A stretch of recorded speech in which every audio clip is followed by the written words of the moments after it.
चला, नमस्कार विद्यार्थी मित्र मैत्रिणींनो, केसागर पब्लिकेशनच्या केसागर करिअर अकॅडमी युट्यूब चॅनलवरती तुमचं पुन्हा एकदा स्वागत आहे. राज्यसेवा परीक्षा 2027 नवीन अपडेट इथं आयोगाकडून आलेले आहेत. जसं की आपण पूर्व परीक्षेबाबत बघितलं की वर्षातून 2 किंवा अधिक वेळा तुमची पूर्व परीक्षा होणार आहे. नॉर्मलायझेशन मेथड इथं आयोगाने लागू केलेली आहे. परीक्षा तुमची ऑनलाईन होणार आहे. आता याला विद्यार्थ्यांचा कितपत विरोध होतो ते आपण पुढे बघूयातच. त्यापूर्वी आता ऑप्शनलचं आयोगानं काय केलेलं आहे हे देखील पाहणं गरजेचं आहे.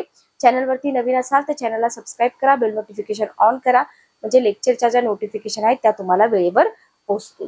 ओके, तर बघा इथं ऑप्शनल बाबत आपण बघूया.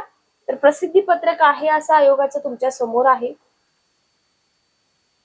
बघा, हे आहे आयोगाचं प्रसिद्धी पत्रक.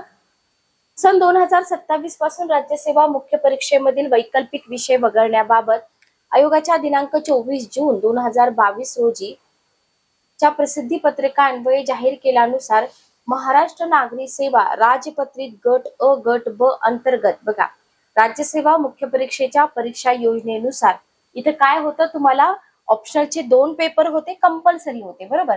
पण झाले काय माहिती का, आपल्या देशामध्ये जे अदर स्टेट आहे ज्याच्यामध्ये तमिळनाडू आहे, एमपी, गुजरात, राजस्थान, पंजाब, हरियाणा किंवा तुमचे काय म्हणतात त्याला उत्तर प्रदेश असेल, तर यांनी काय केले माहिती का, मुख्य परीक्षा पद्धतीमधून वैकल्पिक विषय वगळले, लक्षात घ्या.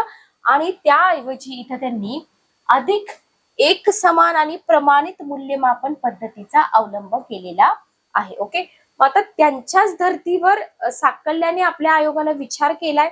महाराष्ट्र नागरी सेवा राजपत्रित गट अ गट ब अंतर्गत जे तुमचे वैकल्पिक विषय आहेत ते वगळण्याचा निर्णय घेतलाय.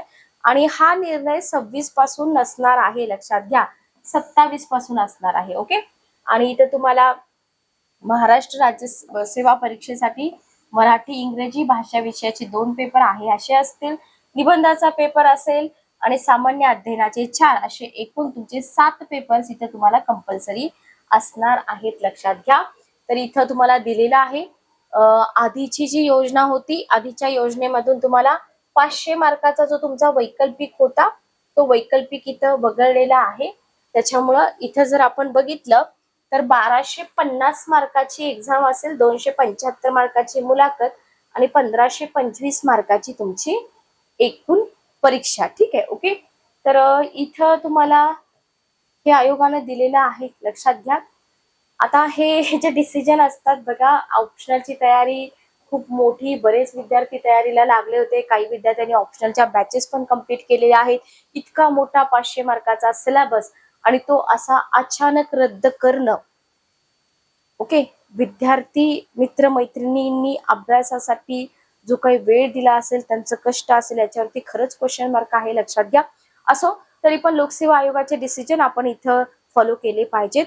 तर चॅनलवरती नवीन असाल तर चॅनलला सबस्क्राईब करा, बेल नोटिफिकेशन ऑन करा, म्हणजे लेक्चरच्या नोटिफिकेशन वेळेवर मिळतील. 2026 मेची तयारी करणारे विद्यार्थी तुम्हाला ऑप्शनल पेपर असणारच आहेत. आन्सर रायटिंग सिरीज आपली पब्लिकेशनच्या चॅनलवरती चालू आहे. तुम्ही चॅनलवरती डेली लाईव्ह लेक्चर सिरीज असते, बघून घ्या. तिथून जे क्वेश्चन तुम्हाला डेमो आन्सर्स वगैरे दिले जातात तेच क्वेश्चन एक्झाम मध्ये असणार आहेत. कारण का, जर 25चा पेपर तुम्ही बघितला तर युपीएससीचेच cut copy paste question, even practice question सुद्धा तेच तुम्हाला आयोगाने एमपीएससी ला विचारलेले आहेत. त्याच्यामुळे लेक्चर चुकवू नका. काही तुमच्या अडचणी असतील तर पब्लिकेशनचा नंबर तुम्हाला दिलेला आहे डिस्क्रिप्शन बॉक्समध्ये, तर तिथं तुम्ही कॉल किंवा मेसेज केला तरी चालेल. भेटूया नेक्स्ट सेशन मध्ये. Good day, take care.